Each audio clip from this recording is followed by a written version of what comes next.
You're watching the West Virginia Library Commission Television Network. Jews and Christians through dialogue, education, and knowledge. This is The Root and the Branch.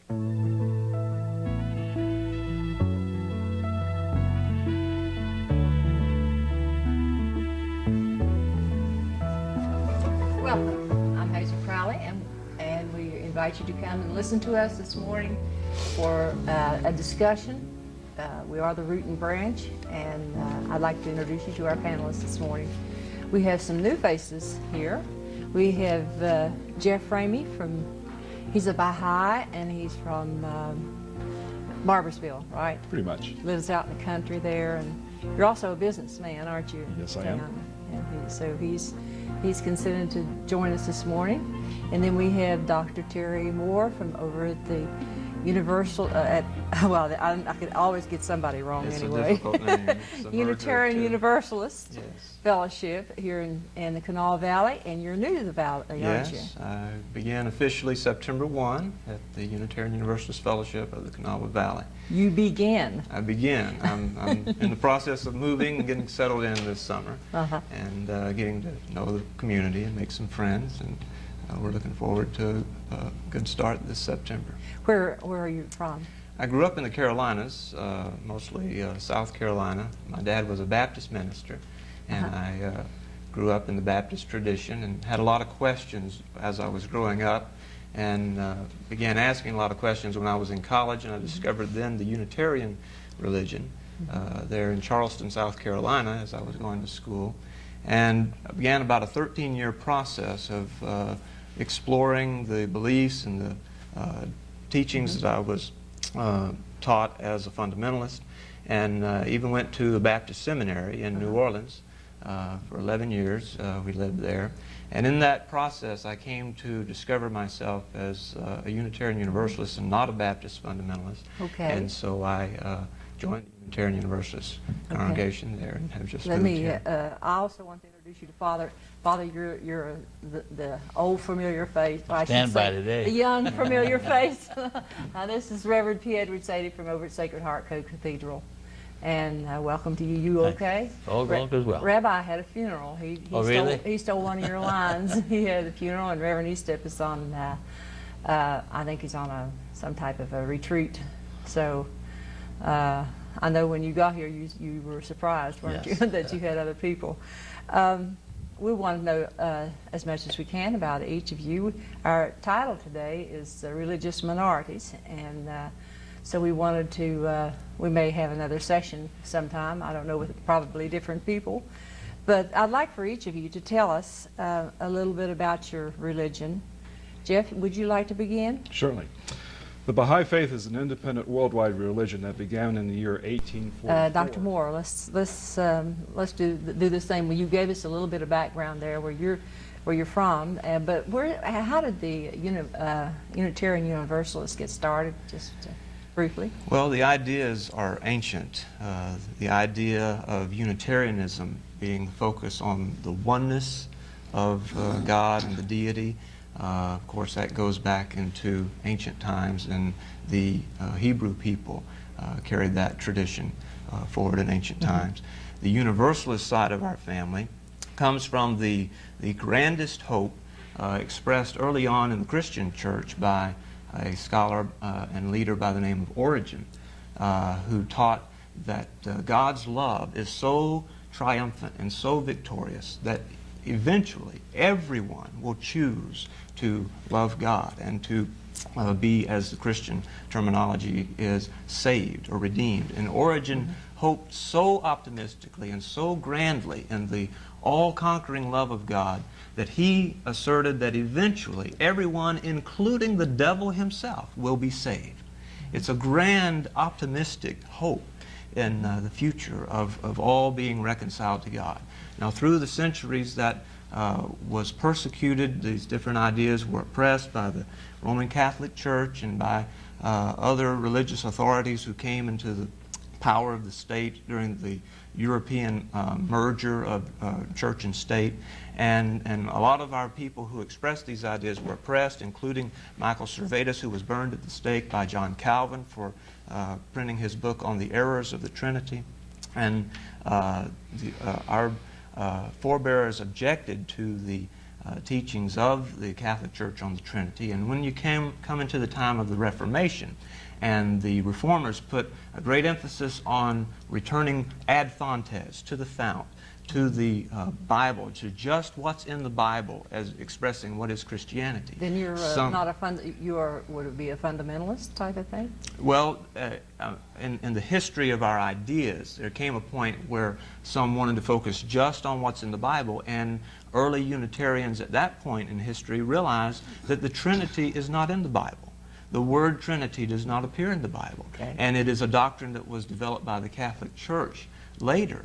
And so they could not in good conscience say that this is what is in the Bible to teach the Trinity and to teach the deity of Jesus. Which, and you said then you would think that you would have broken away from the Catholic. Well, we began in the Protestant tradition, yes. Oh, okay. And it wasn't until the 19th century, 1825, or the turn of the early part of the 1800s, that we began to be organized primarily in America. There was a Unitarian church in Europe, but we began to be organized in America, where it has grown now to include all perspectives, to respect each individual's pursuit of the truth and each individual's developing the integrity of their own spirits, standing for what each individual believes. And so when we come together, we don't require people to assent to a creed or to agree with us on any particular interpretation of religion. We just accept people into our community and encourage them to express the convictions of their hearts and to give and receive mutual. How large is the movement? Well, there's about 200,000 officially certified members of our denomination. We have more than 1,000 congregations across North America. But I think the people who agree with our ideas are much larger than that. That's one thought I had as I was reflecting on the theme for today, religious minorities.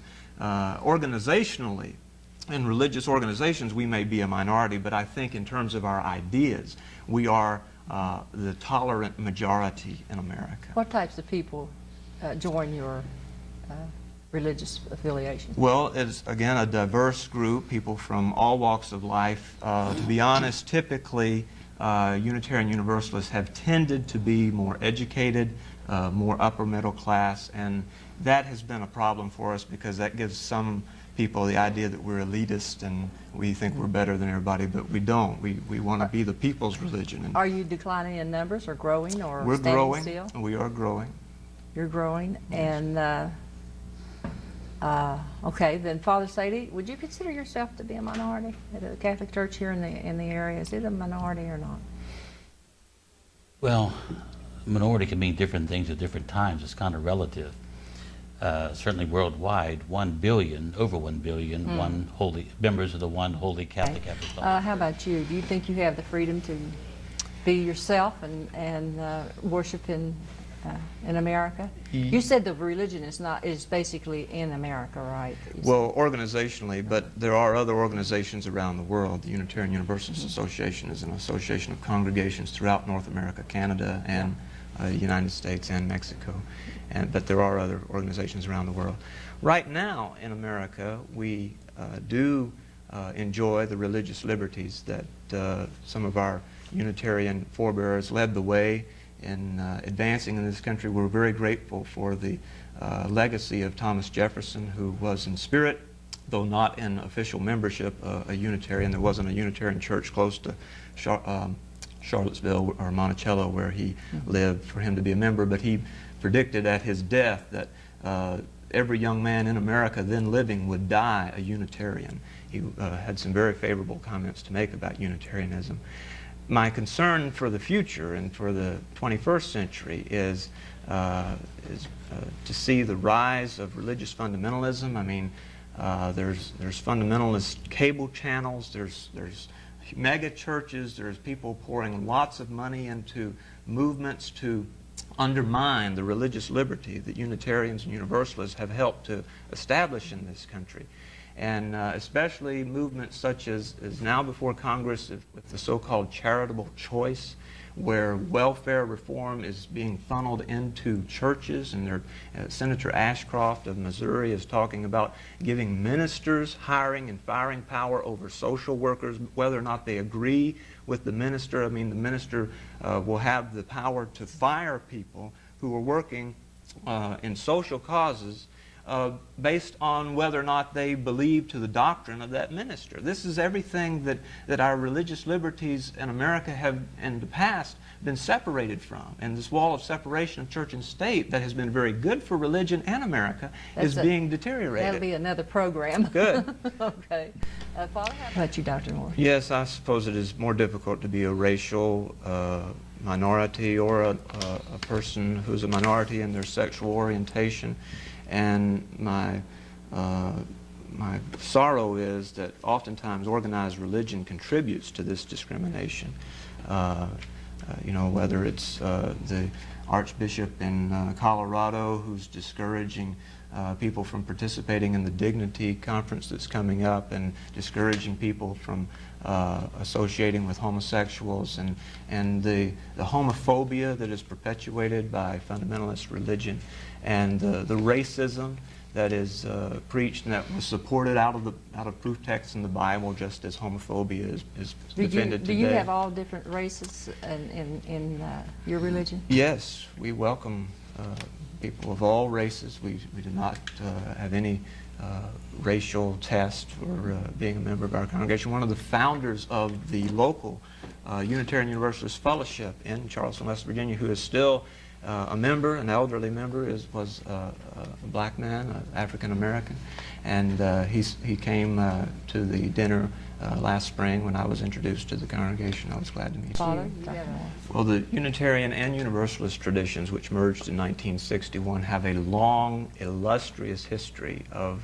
giving to the community, of being leaders in developing organizations. Clara Barton organizing the Red Cross, so many other leaders, but in their livelihoods even. Thomas Jefferson working through the presidency and the development of education, and Horace Mann, and so many others that I can't recall right now, but who are listed on our website at uua.org. Famous Unitarians are replete throughout American history. What do you all give to this community? This community, we support Covenant House, and we support various other organizations, and our members in their jobs, in their livelihoods, are very involved in the leadership of this community. Okay, we have just a little time. What's the most positive attribute to your religion? And briefly, make it briefly because we have.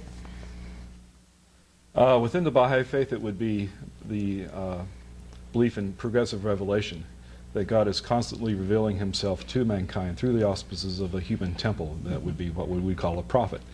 As such, as Baha'is, we accept the prophets of all religions. We accept Krishna, Buddha, Zoroaster, the Zoroastrians, and all the Semitic prophets as well, Abraham, Moses, Jesus, Muhammad, and of course the Baha'i founders, the Bab and Baha'u'llah. Okay, how about you, Dr. Moore? I would say it is the integrity of the mind and the spirit, that we do not give blind faith to any particular revelation or to any particular book as if it's been dropped out of heaven. We believe that if there is a God, he has given us brains to use and our common sense to apply to every religious idea, and that we are to integrate our minds and our spirits and to express what we believe is true, what convinces us is true, and at the same time loving and tolerating other people who may disagree with us. What about you, Father? Jesus Christ is a revelation of God, bringing together our humanity and his divinity, God's divinity, man's humanity, and we are to glorify God in our actions. Okay, what would be your worst nightmare? Just briefly, we just have a. What would be your My worst nightmare. The government is run by fundamentalist Christians who start persecuting Baha'is. Okay, how about you? Well, that was my answer too. To have people like the Christian Coalition who assert that you have to be a Christian in order to be president, or you have to agree with them in order to be an acceptable leader in this country, that's just a nightmare. What about you, Father? What's your worst nightmare? Worst nightmare? Me? No comment. No comment. No comment. Now, what is your worst nightmare? No comment. You don't have any comment to No. make? Well, we're just about out of time. Dr. Moore, would you give us a thought for the day? Well, the thought for the day would be one that is expressed by Ralph Waldo Emerson when he said, "At last there is nothing sacred but the integrity of your own mind." That sounds good, and I really appreciate you coming. Jeff, you drove up this morning and so forth, and I appreciate you coming. And Father, I'm glad you're here this morning. Nice to be with you. And thank you for joining us, and we'll see you again next time.